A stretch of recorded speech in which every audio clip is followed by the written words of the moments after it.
Legault. Je déclare ouverte la session ordinaire 2024-2025. La parole est à Monsieur le Premier ministre. À cet instant, j'ai en mémoire l'ordre de mission que le général de Gaulle, de sa propre main, a adressé en mai 1942 à l'un de ses aides de camp. Et le général écrivait « Je vous demande de faire beaucoup avec peu que rien ». Parce que j'ai en mémoire, mesdames et messieurs les députés, la recommandation d'un homme d'État, Pierre Mendès France, qui recommandait de ne jamais sacrifier l'avenir au présent. Il n'y aura aucune tolérance à l'égard du racisme et de l'antisémitisme. Nos priorités ne sont pas celles d'une moitié de la France contre l'autre moitié, mais celles de tous les Français. Que défaire ce que les autres ont fait, faire ce que les autres déferont, voilà bien le type de politique dont les électeurs, dont vos électeurs, ne veulent plus. Et le Premier ministre a donc fait face à cet hémicycle animé et polarisé pour sa première intervention à l'Assemblée nationale depuis sa prise de fonction. Il a donc livré le discours de politique générale, l'occasion de détailler les priorités du gouvernement et d'exposer sa vision stratégique pour les mois à venir. Alors parlons vrai, est-ce que vous pensez que ce gouvernement peut durer ? Est-ce que le moment de vérité ne sera pas le vote du budget, et c'est dans très peu de temps ? Et avec cette question, avec ce discours de politique générale, Barnier vous dites non à 73%. Vous voulez réagir, le 0826 300 300. Et notre invité pour commenter et nous donner son avis de politologue, Luc Gras, est avec nous. Bonsoir Luc Gras, merci d'avoir accepté l'invitation. Bonsoir. Vous souhaite la bienvenue. Philippe Bilger, vous avez regardé bien entendu ce discours politique général. Qu'est-ce que vous avez envie de dire ? Qu'est-ce que vous... Alors d'abord, je ne trouve pas très déprimant le résultat de Sud Radio. J'aurais imaginé qu'on atteindrait, compte tenu du pessimisme général, un taux en V.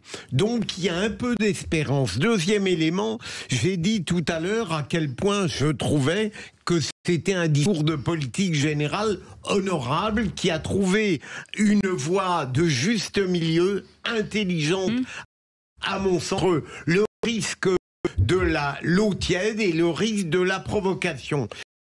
Et troisièmement, c'est un discours qui, me semble-t-il, a proposé un certain nombre de solutions pragmatiques et concrètes à des défis qui vont peser sur le gouvernement. Alors, je ne veux pas monopoliser une parole, même si je suis tenté par ça assez souvent. Mais je veux dire, tout ça n'aura de sens si c'est mis en œuvre. Quel Sadoun. Je suis assez d'accord avec ce que vous avez dit. Alors d'abord, moi j'aime beaucoup le style Barnier, qui est calme, qui est un style compréhensible, qui est un style humble et courant quand même chez les hommes politiques. C'est ostentatoire. Exactement. C'est même peut-être un peu rigoureux. Oui, et puis ça manquerait peut-être un petit peu d'ambition. On aurait envie de lui demander d'aller plus loin, parce que ne pas promettre des miracles, c'est une chose, mais n'être là que pour garantir une forme de stabilité institutionnelle, c'en est une autre. Donc j'espère que, personnellement, que ces ministres seront un peu plus frondeurs. Je vois par exemple le volontarisme d'un Bruno Retailleau sur les sujets d'immigration ou de sécurité qui me plaît plutôt bien. J'espère que cet équilibre marchera. Le marchera. Des solutions qui réflexion par l'excuse de comme c'était un les remplacements dans l'éducation, pareil, des concrètes qui viennent aux oreilles de n'importe qui, de gauche comme de droite. Quand il parle d'immigration, le constat qui est clair, mais je remarque quand même un logique très pro-européen de la part de Michel Barnier qui personnellement moi me titille un petit peu. Je constate que les pays qui notamment traitent problème d'immigration en ce moment de manière efficace, le font un petit peu sans l'Union européenne. Donc j'aimerais que Michel Barnier revienne sous un spectre un peu plus gaullien. Voilà. Oui. Loïc Le Floch-Prigent. Oui, je pense que c'était assez vrai, c'était sérieux. Il a ouvert des portes. Moi, j'ai été sensible, en particulier lorsqu'il a dit les les retraités peuvent revenir faire un peu la classe, les retraités peuvent venir refaire de la médecine, les enseignants. Je trouve que c'était très pragmatique et qu'il s'était mis au niveau de la population. Des idées de bon sens, selon vous ? Des idées de bon sens, selon vous ? Oui, des idées de bon sens. Et moi, avec le mouvement éthique et Santon, pour du bon sens, j'ai trouvé qu'il y avait plein de bon sens dans ce qu'il disait, et j'aurais aimé que ce soit un peu plus audible et qu'il y ait un peu moins de l'Assemblée nationale assez enfantine, de gens qui avaient envie de hurler, je ne sais pas trop quoi. Donc, j'ai été séduit par le langage. Alors maintenant, il faut que je sois séduit par l'action. C'est-à-dire que il est clair que j'ai souvent dit dès la législation précédente qu'il y avait beaucoup de paroles et pas d'actes. Décidément là. Et j'ai eu l'occasion de le dire souvent. Là maintenant, j'attends les actes. Vous pensez qu'il va pouvoir agir ou pas? Venez nous au 0826 300 300. Allez, un décryptage de Luc Gras, politologue. Quand on compare peut-être au discours de politique générale de ses prédécesseurs, est-ce que celui-ci était statutaire? Oui, c'est du tout la même personnalité. Cécile, là, on a vraiment quelqu'un qui, sur la lien, plus posé, humble. Sur le fond, comme l'ont fait remarquer les vraies voix, il a été plutôt prudent, mais respectueux. Ça, c'est très important. On voit bien que, comme le disait Loïc Le Floch-Prigent, il y a un manque de tenue depuis des années à l'Assemblée nationale, encore, qui s'est avéré aujourd'hui. Moi, je suis habitué à une Assemblée nationale où on se respecte, qu'on soit communiste, gaulliste, giscardien ou plus récemment Attal, etc. On doit, dans l'hémicycle, c'est le cœur de la démocratie, on doit se respecter. Là, il a réussi à quand même délivrer son message. Si on voulait prendre une métaphore, quand on passe son permis de conduire il y a deux temps, il y a le passage du code. Il l'a réussi. Il a réussi son code, et maintenant il va falloir qu'on voit dans la pratique s'il sait conduire le véhicule France. Après, je finis sur l'observation de Philippe Bilger au départ. C'est vrai qu'on est habitué à avoir plutôt 90%, 10%, voire plus. Il fait 73% pour un Premier ministre issu du LR qui faisait 6-7%. Il a 7% de personnes là qui pensent qu'il peut rassembler. Forcément un mauvais résultat pour lui. Ouais, allez, on est l'une des propositions. Ce partage de l'effort nous prend à demander une participation au redressement collectif aux grandes et aux très grandes entreprises qui réalisent des profits importants.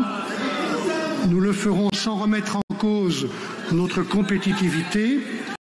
Cette urgence nous conduira également à demander une contribution exceptionnelle aux Français les plus fortunés, afin d'éviter des stratégies de défiscalisation des plus gros contribuables.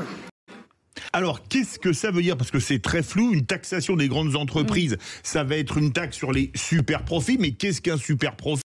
C'est ce que dit Bruno Le Maire, et les Français les plus fortunés, on va rétablir l'ISF, il n'y a pas de lisibilité. Moi, j'ai bien émulé, c'est-à-dire que je pense qu'effectivement, le Premier ministre, vis-à-vis des grandes entreprises, dont j'ai été président pendant un certain nombre d'années, et qui ont connu des hauts et des bas, et plutôt des hauts en ce moment pour certaines d'entre elles, allez leur dire, il faudrait que vous fassiez une contribution à l'effort national de quelques milliards. Ça me paraît, demander ne m'apparaît pas une mauvaise chose. Vous voyez, c'est donc de dire je vais contraindre, j'ai bien aimé la formule on va demander. Et de la même façon, très fortuné, dire on va leur demander, bah oui, ce serait pas mal que vous demandiez est-ce que vous pouvez contribuer. Il n'y a pas d'injonction, c'est ce que vous voulez dire en fait. Voilà, j'aime pas l'idée de contrainte et de voilà. Alors, du point de vue des entreprises, que mes entreprises pour les 2,5 millions de PMI ici aujourd'hui, d'augmenter les impôts serait une catastrophe. Oui, mais c'est donc là, il a exclus. Il faut comprendre que ces entreprises qui ont fait des profits sont aussi celles qui tirent l'investissement et celles qui nous sont utiles, c'est nos clients. Donc il ne faut pas non plus les matraquer inutilement et il faut leur demander. Je trouve ça joli de leur demander. J'aimerais poser une question à l'excellent Luc Gras. Vraiment, est-ce que vous considérez, Luc, que la grande divergence entre le Premier ministre et Bruno Retailleau, puisque du l'état de droit que Bruno Retailleau semblait mettre en cause, est-ce qu'à votre c'est un jeu ou bien est-ce que ça révèle un antagonisme profond? J'ai parfois l'impression que Bruno Retailleau peut parler dur pour permettre au Premier ministre d'être plus... Mais je pense que c'est une excellente répartition des tâches. Ça a toujours été comme ça en politique. Rappelez-vous, quand Jacques Chirac avait comme ministre de l'Intérieur Charles Goix, il se répartissait les tâches. C'est un nouvel alliage. Et ça n'empêche pas que... D'abord, ils se connaissent très bien, Retailleau et Barnier. Et ça n'empêche pas que, sur le fond, votre question invite à préciser très certainement qui ont invité une approche qui est plus... Et donc, c'est une répartition des rôles qui tient compte de la personnalité de chacun. Mickaël Sadoun annonçait une hausse des impôts. Est-ce que c'est, notamment sur les grandes entreprises et les grandes fortunes, est-ce que c'est pas quand même une gifle terrible pour Emmanuel Macron qui a fait tout le contraire depuis 7 ans? Ah non, moi je pense justement que c'est une bonne chose pour Emmanuel Macron parce que ça va confirmer la pensée de diminuer les impôts alors qu'on atteint obligatoire en pourcentage du PIB en France. Emmanuel, président particulièrement libéral, mais il se court de banquier, fait qu'il a cette réputation dans la tête des chefs d'entreprise. Alors que dans ces régions, rien ne le prouve. Donc moi je suis un peu déçu quand je vois des républicains qui arrivent et qui dans les premières mesures qu'ils annoncent des augmentations d'impôts, même si c'est pour les entreprises qui font des super profits, etc. Je ne sais pas exactement ce que ça veut dire super profit. Regardez par exemple LVMH, sur les 2 dernières années, ils ont eu de très bons résultats. Bon, bah, cette année, c'est un petit peu moins bien parce que la circonstance internationale et l'économie chinoise fait que... Bon, donc voilà, évidemment, ces entreprises ont été protégées par l'État en différentes circonstances pendant le Covid, au moment de l'inflation, pour se protéger de l'augmentation des prix énergétiques pendant la crise ukrainienne ou que sais-je, ou pendant la fermeture des centrales nucléaires. Donc, elles doivent aussi quelque chose à la force publique. J'ai pas de problème avec ça. En même temps, il serait bon que les Républicains annoncent par exemple, la suppression des impôts de production qui ont été promis par Bruno Le Maire et qui n'ont pas arrêté d'être pour des raisons budgétaires, notamment les impôts de production qui sont indexés sur le chiffre d'affaires et qui sont vraiment un poids pour ces entreprises. 30 milliards, voilà, qui n'existent pas pour le reste de l'Europe. Nous, PME, 30 milliards qui sont toutes seules. Allez, on va au standard 0800 300 300. Frédéric est avec nous. Frédéric, une réaction? Bonjour. Alors, premier point, c'est Cyprien qui disait que la France est le pays du verbe. Il faut l'impression d'avoir agi. Personnellement, je n'ai rien entendu sur la remise en cause des collectivités territoriales qui nous coûtent un rein, un œil et un bras. Et je finirai par une citation du cardinal de Retz qui disait « On ne sort de l'ambiguïté qu'à ses dépens ». Et une fois de plus, je pense que tout ça va s'écraser maintenant. C'est-à-dire à faire ce qu'ils ont dit, car il n'y a pas de ligne stricte et cohérente de ce qu'ils veulent faire. C'est flou. Il n'y a rien de carré, en fait. Oui. Et l'État de ça. On va faire réagir Luc, politologue, sur propose déjà amener le déficit de 5% en 2025 et sous 3% en 2029. L'objectif est quand même très serré.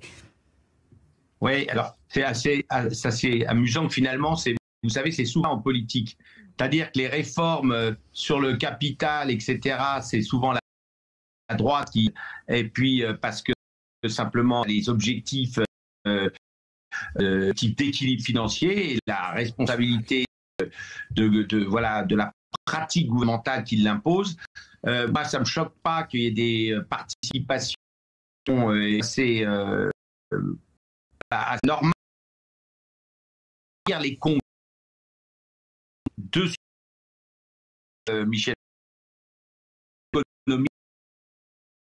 soit effectivement on donne des questions. Alors Michael Sadoun tout à l'heure disait pas complètement pour faire payer, etc. Mais en gros, je fais un peu de provocation, mais les bénéfices, je parle sous le flop Prigent, en gros les bénéfices de Total sont à peu près équivalents à ce qui manque dans les caisses de l'État. Évidemment, le bon gauchiste dirait il n'y a qu'à aller chercher l'argent là où il est. Non, bien sûr, il faut éviter de mettre en difficulté Total qui a besoin de lire sur les nouvelles exploitations nombreuses voilà. Bon. Mais c'est vrai que ponctuellement, ça pose des questions quand même. À ceux qui ont plus de participer ponctuellement à investir, c'est peut-être une vision assez raisonnable des choses. Voilà. Sur le reste, pardon, je finis sur ça un point. Oui. Le reste, c'est qu'on a vu un Premier ministre qui a certes des qualités, qui a une dimension d'homme d'État incontestable, mais a une absence totale de majorité. Et donc le gros problème, c'est que tout ce qui est ordonnance par décret, il faudra aller chercher des majorités, et les autres, ceux qui posent l'Assemblée nationale, que ce soit Madame Le Pen, que ce soit Gabriel Attal et encore plus Mélenchon, n'ont absolument pas intérêt à de toute manière qu'il aille dans leur propre proposition. S'il commence avec Retailleau et qu'il est véritablement au problème d'immigration, comment elle va arriver au pouvoir, Madame Le Pen? S'il commence à véritablement mieux distribuer, comment la gauche raisonnable va dire qu'elle est là pour défendre la question sociale? Et si finalement il compte par M. Attal jusqu'à présent, comment M. Attal pourra-t-il avoir un avenir politique auquel il tient tant? Vous voyez, donc il y a quand même une Il était clair, Lugras, que lorsque le Premier ministre évoquait l'immigration, que le groupe de Marine Le Pen n'était pas très heureux. Mais est-ce que, puisque Retailleau disait il faut renverser la table, est-ce qu'au fond on n'a pas tort peut-être d'éprouver une petite déception, puisque comme vous l'avez dit, il ne pouvait pas renverser la table, le Premier ministre, dans la situation qui est la sienne? Alors tout à fait, d'abord il n'en a pas la légitimité. On peut estimer sous la Ve République que seul le président de la République fraîchement élu, avec une majorité pour lui initier. On est dans donc et c'est probablement aussi sa personnalité, il peut caler sur des choses concrètes pour essayer de plus illustrer le qui devrait prévaloir plutôt que de faire des réformes de fond. La cible politique ne permet certainement pas de faire des réformes de fond. Merci beaucoup, Luc Gras, d'avoir été avec nous. Vous restez avec nous. Vous avez Frédéric? Oui. Dans un instant, la question est de savoir, mais qui va gagner ce qui c'est qui l'a dit? Voilà, c'est la question du jour. Faites vos jeux. On met le discours de politique générale en tête. Bah oui, scandale. Alors que le qui c'est qui l'a dit quand même. Ça prouve notre modestie. Mais peut-être qu'un jour, un Premier ministre dira j'ai gagné un jour au qui c'est qui dit des vraies voix. Bah écoutez, ça peut arriver. Vous voulez pas, Frédéric, on fait une petite pause et on revient dans un instant. 0826 303 comme Frédéric commentait. Vous êtes les bienvenus, vous le savez. Aude vous a jusqu'à 19h. Sud Radio, votre attention est notre plus belle récompense. Je voulais vous dire que j'appréciais vraiment Sud Radio sans vouloir vous flatter, parce que vous êtes les seuls quasiment qui êtes capables d'inviter des personnalités qui ont des points de vue différents. Sud Radio, parlons vrai.